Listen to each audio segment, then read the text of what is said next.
ಶ್ರೀ ಗಣೇಶಾಯ ನಮಃ. ಶ್ರೀ ಗುರುಭ್ಯೋ ನಮಃ. ಶ್ರೀಮಾತ್ರೇ ನಮಃ. ಶ್ರೀ ಜಗದಂಬಾಯೈ ನಮಃ. ಶ್ರೀ ರಾಧಾಯೈ ನಮಃ.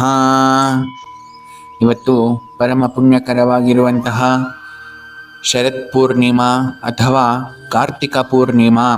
ಇವತ್ತು ಸಾಕ್ಷಾತ್ ರಾಧಾ ಜನ್ಮೋತ್ಸವವು ಅಂತ ವೇದವ್ಯಾಸರು ಶ್ರೀಮದ್ದೇವಿ ಭಾಗವತ ಮಹಾಪುರಾಣದಲ್ಲಿ ಸ್ಪಷ್ಟವಾಗಿ ತಿಳಿಸುತ್ತಾರೆ.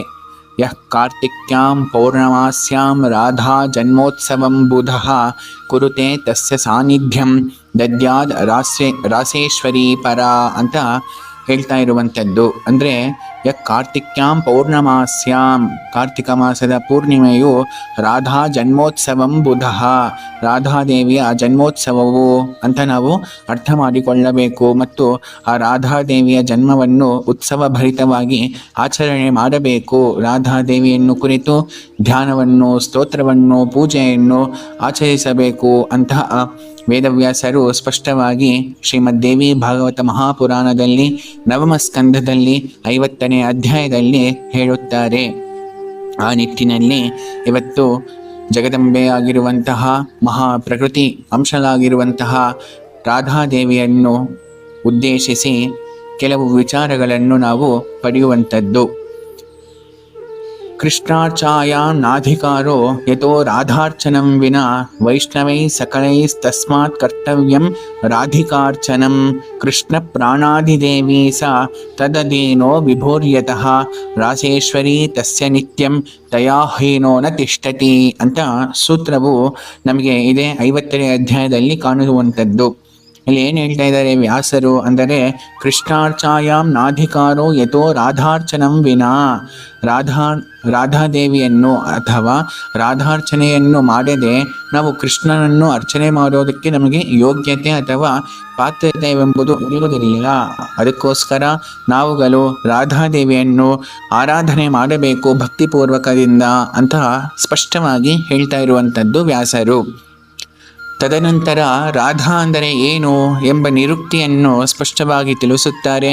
ಆ ನಿಟ್ಟಿನಲ್ಲಿ ರಾಧ್ನೋತಿ ಸಕಲಾನ್ ಕಾಮಾನ್ ತಸ್ಮಾದ್ ರಾಧೇತಿ ಕೀರ್ತಿತ, ತಸ್ಮಾದ್ ರಾಧೇತಿ ಕೀರ್ತಿತ ಅಂತ ಹೇಳ್ತಾ ಇರುವಂಥದ್ದು.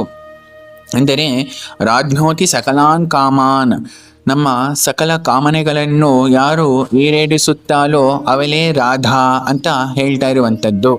ಸಕಲ ಕಾಮಗಳನ್ನು ಈಡೇರಿಸುವವಳು ಅಂದರೆ ಅರ್ಥ ಏನು ಅಂದರೆ, ಯಾವ ಕಾಮಾವಸ್ಥೆಯೂ ಇಲ್ಲದೇ ಇರುವಂತಹ ಒಂದು ಅವಸ್ಥೆಯನ್ನು ನೀಡುವಂಥದ್ದೇ ರಾಧಾ. ಅಂದರೆ ಪರಿಪೂರ್ಣ ಆತ್ಮತೃಪ್ತ, ಬ್ರಹ್ಮತೃಪ್ತ, ಆತ್ಮಪೂರ್ಣ, ಬ್ರಹ್ಮಪೂರ್ಣ ಅಂತ ಏನು ವೇದಾಂತಗಳು ನಮಗೆ ಉದ್ಘೋಷಿಸ್ತಾ ಇದೆಯೋ, ಎಲ್ಲ ಕಡೆಯಲ್ಲೂ ಆತ್ಮನನ್ನೇ ಪರಮಾತ್ಮನನ್ನೇ ನೋಡುವಂತಹ ಒಂದು ದೃಷ್ಟಿಕೋನ ಬಂದ ಮೇಲೆ ಸಮಶತ್ರೋ ಚ ಮಿತ್ರೇ ಚ ತಥಾ ಮಾನಾಪಮಾನಯೋಃ ಶೀತೋಷ್ಣ ಸುಖದುಃಖೇಷು ಸಮಸ್ಸಂಗ ವಿವರ್ಜಿತಃ ತುಲ್ಯ ನಿಂದಾ ಸ್ತುತಿರ್ಮೌನಿ ಸಂತುಷ್ಟೋ ಏನ ಕೇನಚಿತ್ ಅನಿಕೇತ ಸ್ಥಿರಮತಿರ್ಭಕ್ತಿಮಾನ್ ಮೇ ಪ್ರಿಯೋ ನರಃ ಅಂತ ಹೇಳೋ ರೀತಿ ಲಾಭಾಲಾಭೋ ಜಯಾಜಯೌ ಸಮಬುದ್ಧಿ ಇರುವಂತಹ ಸಕಲ ಕಾಮನೆಗಳನ್ನು ಮೀರಿ ಯಾವಾಗಲೂ ಸದಾ ಆನಂದಾವಸ್ಥೆಯಲ್ಲಿ ಇರುವಂತಹ ರೀತಿ ಮಾಡುವಂತಹ ಅನುಗ್ರಹ ವಿಶೇಷವೇ ರಾಧಾ ಅಂತ ಸ್ಪಷ್ಟವಾಗಿ ವ್ಯಾಸರು ಈ ನಿರುಕ್ತಿಯ ಮುಖಾಂತರ ತಿಳಿಸ್ತಾ ಇರುವಂಥದ್ದು. ಅದಕ್ಕೆ ರಾಧಾ ಎಂಬ ಪದವನ್ನು ನಾವು ಉಲ್ಟಾ ಮಾಡಿದರೆ ಧಾರಾ ಅಂತ ಆಗುವಂಥದ್ದು. ಆ ಪರಮಾತ್ಮನ ಪ್ರೇಮ ಸ್ವರೂಪ ನಮ್ಮಲ್ಲಿ ಧಾರವಾಗುವಂಥದ್ದೇ ರಾಧಾ. ಮತ್ತು ನಾವು ಅರ್ಥಾತ್ ಭಕ್ತಾದಿಗಳು ಆ ಪರಮಾತ್ಮನ ಮೇಲೆ ಅತ್ಯಂತ ಪ್ರೇಮಪೂರ್ಣವನ್ನು, ಪ್ರೇಮ ದೃಷ್ಟಿಕೋನವನ್ನು ತೋರಿಸುವಂಥದ್ದೇ ರಾಧಾ. ಅದಕ್ಕೆ ಆ ಪರಮಾತ್ಮನ ದಯಾ ಪ್ರೇಮ ಸ್ವರೂಪ ಧಾರ ಆದರೆ ಭಕ್ತರ ಪ್ರೇಮ ಭಕ್ತಿ ಸ್ವರೂಪ ರಾಧಾ. ಒಟ್ಟು ಆ ಧಾರ ರಾಧಾ ಎರಡು ಆನಂದವನ್ನು ನೀಡುವಂಥದ್ದು, ಆನಂದ ಅವಸ್ಥೆಯು ಅಂತ ಇಲ್ಲಿಂದ ನಾವು ಅರ್ಥ ಮಾಡಿಕೊಳ್ಳಬೇಕಾಗಿರುವಂಥದ್ದು ಅಂತ ಹೇಳಿದ ಮೇಲೆ, ರಾಧಾದೇವಿಯನ್ನು ನಾವು ಯಾವ ರೀತಿ ಧ್ಯಾನಿಸಬೇಕು ಎಂಬ ಪ್ರಶ್ನೆ ಹಾಕಿಕೊಂಡಲ್ಲಿ ರಾಧಾದೇವಿಯ ಧ್ಯಾನ ಸ್ತೋತ್ರವನ್ನು ವ್ಯಾಸರು ಸ್ಪಷ್ಟವಾಗಿ ಹೇಳಿರುವಂಥದ್ದು.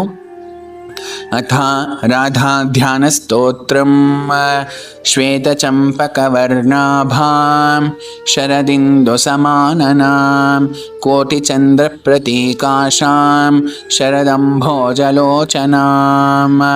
बिम्बाधरां पृथुश्रोणीं काञ्चीयुतनितम्बिनीं कुन्दपङ्क्तिसमानाभा दन्तपङ्क्तिविराजितां क्षौमाम्बरपरिधानां वह्निशुद्धां शुकान्विताम् ईषद्धास्य प्रसन्नास्यां करिकुम्भयुगस्तनीं सदा 12वर्षीयां रत्नभूषणभूषितां शृङ्गारसिन्धुलहरीं भक्तानुग्रहकातरां मल्लिकामालते मालाकेशपाशविराजितां सुकुमाराङ्गलतिकां रासमण्डलमध्यगां वराभयकरां शान्तां शश्वत्सुस्थिरयौवनां रत्नसिंहासनासीनां गोपीमण्डलनायिकां कृष्णप्राणाधिकां वेदबोधितां परमेश्वरीं ಅಂತ ರಾಧಾದೇವಿಯ ಧ್ಯಾನ ಸ್ತೋತ್ರವನ್ನು ಹೇಳಿರುವಂಥದ್ದು ವೇದವ್ಯಾಸರು. ಅಂದರೆ ಅಮ್ಮ ಯಾವ ರೀತಿ ಇದ್ದಾಳೆ ಅಂತ ನಾವು ಧ್ಯಾನಿಸಬೇಕು. ಅಂದರೆ ಶ್ವೇತಚಂಪಕವರ್ಣಾಭಾಂ ಅಂದರೆ ಯಾವ ರೀತಿ ಕೋಮಲವಾಗಿ ಚಂಪಕ ಪುಷ್ಪವು ಇರುವಂಥದ್ದು ಆ ರೀತಿ ಭಾಸಿಸ್ತಾ ಇರುವಂಥದ್ದು. ಮತ್ತು ಶರದಿಂದು ಸಮಾನನಾಂ, ಇವತ್ತು ಕಾರ್ತಿಕ ಪೂರ್ಣಿಮೆ ಅಥವಾ ಶರತ್ ಪೂರ್ಣಿಮಾ ಚಂದ್ರನು ಯಾವ ರೀತಿ ಇರ್ತಾನೋ ಆ ರೀತಿ ಬೆಳ್ಳಗೆ ಅತ್ಯಂತ ಶೋಭಾಯಮಾನಲಾಗಿ ಇರುವಂಥವಳು ರಾಸೇಶ್ವರಿ ರಾಧಾದೇವಿಯು. ಕೋಟಿಚಂದ್ರ ಪ್ರತೀಕಾಶಾಂ, ಅಷ್ಟೇ ಅಲ್ಲದೆ ಇಂಥ ಶರದ್ ಚಂದ್ರ ಅಥವಾ ಶರದ್ ಜ್ಯೋತ್ಸ್ನ ಕೋಟಿ ಪಟ್ಟು ನಾವು ಹಾಕಿದರೆ ಯಾವ ರೀತಿ ಪ್ರಕಾಶಮಾನವಾಗಿ ಇರುತ್ತದೋ ಆ ರೀತಿ ಪ್ರತೀಕಾಶವಾಗಿ ಕಂಗೊಳಿಸ್ತಾ ಇರುವಂಥದ್ದು ರಾಸಮಂಡಲೇಶ್ವರಿ ರಾಧಾದೇವಿ ಅಂತೇಳಿ ಬಿಂಬಾಧರಾಂ ಪೃಥುಶ್ರೋಣೀಂ ಕಾಂಚಿನಿ ಯುತ ನಿತಂಬಿನೀಂ, ಆ ವಕ್ಷಸ್ಥಳವು ಆ ಕಟಿಪ್ರದೇಶವು ಅತ್ಯಂತ ಸುಮನೋಹರವಾಗಿ ಇರುವಂಥವಳಾಗಿದ್ದಾಳೆ ಅಂತೇಳಿ ಕ್ಷೌಮಾಂಬರ ಪರಿಧಾನ ಅಂದರೆ ಕ್ಷೌಮ ಅಂದರೆ ಏನು, ರೇಷ್ಮೆ ವಸ್ತ್ರವನ್ನು ಧಾರಣೆ ಮಾಡಿದ್ದಾಳೆ. ವಹ್ನಿಶುದ್ಧಾಂಶುಕಾನ್ವಿತಾಂ ಮತ್ತು ಅತ್ಯಂತ ಶುದ್ಧ ಸ್ಫಟಿಕ ಶರೀರವನ್ನು ಹೊಂದಿರುವಂಥವಳಾಗಿದ್ದಾಳೆ ಅಂತೇಳಿ ಅವಳು ಸದಾ 12 ವರ್ಷೀಯಾಂ ಅಂದರೆ ಯಾವಾಗಲೂ 12 ವರ್ಷ ವಯಸ್ಸಿನಲ್ಲಿ ಇರುವಂತಹ ರೀತಿ ಕನ್ಯೆ ಆಗಿ ಇರುವಂಥವಳು, ಶೋಭಿಸ್ತಾ ಇರುವಂಥವಳು. ಮತ್ತು ರತ್ನಭೂಷಣಭೂಷಿತಾಂ ಅತ್ಯಂತ ನಾನಾ ರತ್ನಾಭರಣಗಳನ್ನು ಧಾರಣೆ ಮಾಡಿ ಕಂಗೊಳಿಸ್ತಾ ಇರುವಂಥವಳಾಗಿದ್ದಾಳೆ. ಮತ್ತು ಇವಳು ಶೃಂಗಾರ ಸಿಂಧು ಲಹರಿ ಅಂತ ಹೇಳ್ತಾ ಇರುವಂಥದ್ದು. ಹಣೆಯಲ್ಲಿ ಶೃಂಗಾರ ಸಿಂಧು ಅನ್ನು ಧಾರಣೆ ಮಾಡಿ ಅತ್ಯಂತ ಪ್ರಕಾಶಮಾನವಾಗಿದ್ದಾಳೆ. ಮತ್ತು ಭಕ್ತಾನುಗ್ರಹಕಾತರ, ಭಕ್ತರನ್ನು ಅನುಗ್ರಹ ಮಾಡೋದರಲ್ಲಿ ಅತ್ಯಂತ ಉತ್ಕೃಷ್ಟನಾಗಿ ತಾರಾಮ್ ಅಂತ ಹೇಳ್ತಾ ಇದ್ದಾರೆ. ಅಂದರೆ ಅತ್ಯಂತ ಶ್ರೇಷ್ಠಳಾಗಿದ್ದಾಳೆ. ರತ್ನಸಿಂಹಾಸನದಲ್ಲಿ ಆಸೀನಲಾಗಿದ್ದಾಳೆ. ರಾಸಮಂಡಲ ಮಧ್ಯಗಾಂ ಗೋಲೋಕ ವೃಂದಾವನದಲ್ಲಿ ವಿರಹಿಸ್ತಾ ಇದ್ದಾಳೆ. ಮತ್ತು ವರದ ಮುದ್ರೆಯನ್ನು ಅಭಯ ಮುದ್ರೆಯನ್ನು 2 ಭುಜಗಳಲ್ಲಿ ಧಾರಣೆ ಮಾಡಿ ಶಶ್ವತ್ ಸುಸ್ಥಿರ ಯೌವನ ಅತ್ಯಂತ ಶಕ್ತಿಶಾಲಿಯಾಗಿ ಯೌವನ ವಯಸ್ಸಿನಲ್ಲಿ ಕಂಗೊಳಿಸ್ತಾ ಇರುವಂತಹವರಾಗಿದ್ದಾಳೆ. ಮತ್ತು ಈಕೆಯೇ ಕೃಷ್ಣ ಪ್ರಾಣಾಧಿಕಾಂ ವೇದಬೋಧಿತಾಂ ಪರಮೇಶ್ವರೀಂ ಅಂತ ಹೇಳ್ತಾ ಇರುವಂಥದ್ದು. ಅಂದರೆ ಕೃಷ್ಣನ ಪ್ರಾಣಕ್ಕಿಂತಲೂ ಹೆಚ್ಚಾಗಿ ಇರುವಂಥವಳು ಈಕೆಯೇ. ಅದಕ್ಕೆ ಕೃಷ್ಣನಿಗೆ ಹೇಳ್ತಾಳೆ ಒಮ್ಮೆ ರಾಧಾದೇವಿ, ಹೇ ಕೃಷ್ಣ ಪ್ರಾಣನಾಥೇಶ ಆಗಚ್ಚ ಪ್ರಾಣಾಧಿಕ ಪ್ರಿಯ ಪ್ರಾಣಾಧಿಷ್ಠಾತೃದೇವೇಶ ಪ್ರಾಣಾಯಾಂತಿ ತ್ವಯಾ ವಿನಾ ಅಂತ ಹೇಳುವಂಗೆ ರಾಧಾದೇವಿಗೆ ಕೃಷ್ಣ ಪ್ರಾಣ ಮತ್ತು ಕೃಷ್ಣನಿಗೆ ರಾಧಾ ಪ್ರಾಣ ಆಗಿದ್ದಾಳೆ. ಈ ರೀತಿ ಕೃಷ್ಣ ಪ್ರಾಣಾಧಿಕಾಂ ವೇದಬೋಧಿತಾಂ ಪರಮೇಶ್ವರಿ ಮತ್ತು ಅತ್ಯಂತ ಜಗನ್ಮಾತೆ ಜಗದ್ಧಾತ್ರಿಯಾಗಿರುವವಳೇ ಈ ರಾಧಾದೇವಿ ಅಂತ ಈ ರೀತಿ ನಾವು ಧ್ಯಾನ ಮಾಡಬೇಕು. ಧ್ಯಾನ ಮಾಡಿದ ಮೇಲೆ ರಾಧಾದೇವಿಯನ್ನು ಯಾವ ರೀತಿ ಸ್ತೋತ್ರ ಮಾಡಬೇಕು ಅಂತ ಕೇಳಿದರೆ ನಾರದ ಮಹರ್ಷಿಗಳು ಸ್ತೋತ್ರಂ ವದಮುನೆ ಸಮ್ಯಗ್ ಏನ ದೇವಿ ಪ್ರಸೀದತಿ, ರಾಧಾದೇವಿಯನ್ನು ಯಾವ ರೀತಿ ಸ್ತೋತ್ರ ಮಾಡಿದ್ದಲ್ಲಿ ಆ ರಾಧಾದೇವಿ ನಮ್ಮಲ್ಲಿ ಪ್ರಸನ್ನಲಾಗುತ್ತಾಳೆ, ಅವಳು ಯಾವಾಗ ನಮಗೆ ಪ್ರಸಾದವನ್ನು ನೀಡುತ್ತಾಳೆ ಅಂದರೆ ಆಗ ಸಾಕ್ಷಾತ್ ಶ್ರೀಮನ್ನಾರಾಯಣನು ರಾಧಾ ಸ್ತೋತ್ರವನ್ನು ನಾರದ ಮಹರ್ಷಿಗಳಿಗೆ ಹೇಳ್ತಾರೆ.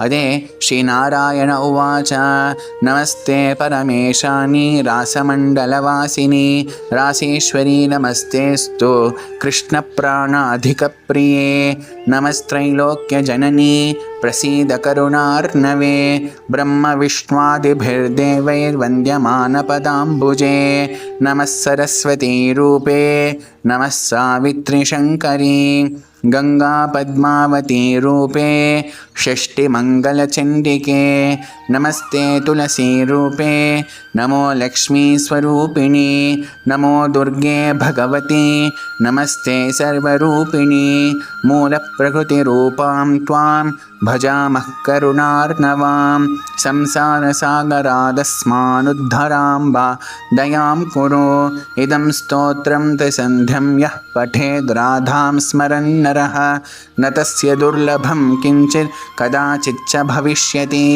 ದೇಹಾಂತೆ ಚ ಸವಸೇ ನಿತ್ಯಂ ಗೋಲೋಕೆ ರಾಸಮಂಡಲೆ ಇದಂ ರಹಸ್ಯಂ ಪರಮಂ ನ ಚಾಖ್ಯೇಯಂ ತು ಕಸ್ಯಚಿತ್ ಅಂತ ರಾಧಾ ಸ್ತೋತ್ರವನ್ನು ಸಾಕ್ಷಾತ್ ಶ್ರೀಮನ್ನಾರಾಯಣನು ಹೇಳಿರುವಂಥದ್ದು, ಉಪದೇಶ ಮಾಡಿರುವಂಥದ್ದು. ಇದು ಇದಂ ರಹಸ್ಯಂ ಪರಮಂ, ಇದು ಅತ್ಯಂತ ರಹಸ್ಯವಾಗಿರುವಂತಹ ಸ್ತೋತ್ರವು ಮತ್ತು ಪರಮಂ ಅತ್ಯಂತ ಶ್ರೇಷ್ಠವಾಗಿರುವಂತಹ ಸ್ತೋತ್ರವು ಮತ್ತು ಆಖ್ಯಾನವು ಆಗಿರುವಂಥದ್ದು ಅಂತ ಹೇಳ್ತಾ ನಾವು ಈ ಸ್ತೋತ್ರವನ್ನು ಗಮನಿಸಿದರೆ ರಾಧಾ ಅನ್ನೋದು ಯಾರಪ್ಪ ಅಂದರೆ ಅವಳು ಎಲ್ಲ ದೇವಿಗಳ ಸ್ವರೂಪೆಯು ಅವಳು. ಅದಕ್ಕೆ ನಾವು ಗಮನಿಸ್ತಾ ಹೋಗ್ತಾ ಇದ್ದೀವಿ. ನಮಃ ಸರಸ್ವತಿ ರೂಪೆ, ಇವಳೇ ಸರಸ್ವತಿ ರೂಪದಲ್ಲಿರುವವಳು. ನಮಃ ಸಾವಿತ್ರಿ ಶಂಕರೆ, ಇವಳೇ ಗಾಯತ್ರಿ ರೂಪದಲ್ಲಿ ಮತ್ತು ಶಂಕರಿ ರೂಪದಲ್ಲಿ, ಗಂಗಾ ಪದ್ಮಾವತಿ ರೂಪದಲ್ಲಿ, ಷಷ್ಠೀ ದೇವಿಯ ರೂಪದಲ್ಲಿ, ಮಂಗಲಚಂಡಿಕಾ ದೇವಿಯಾಗಿ, ತುಳಸಿ ಸ್ವರೂಪಲಾಗಿ, ಲಕ್ಷ್ಮೀ ದೇವಿಯಾಗಿ, ದುರ್ಗೆ ಭಗವತಿ, ಈ ರೀತಿ ಎಲ್ಲ ದೇವಿಗಳ ಸಮಾಹಾರ ರೂಪವೇ ರಾಧಾ. ಈ ಕಾರಣದಿಂದ ರಾಧಾದೇವಿಯನ್ನು ಆರಾಧನೆ ಮಾಡೋದ್ರಿಂದ ಸಮಸ್ತ ದೇವಿಯ ಆರಾಧನೆಯು ಮಾಡಿದಷ್ಟು ಪುಣ್ಯ ಫಲವು ಲಭಿಸುತ್ತದೆ.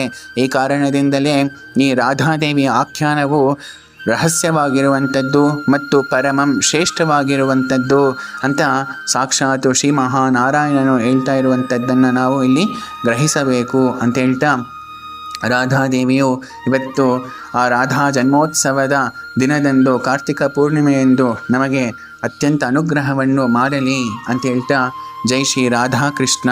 ಸರ್ವಂ ಶ್ರೀ ಜಗದಂಬಾರ್ಪಣಮಸ್ತು. ಸ್ವಸ್ತಿ.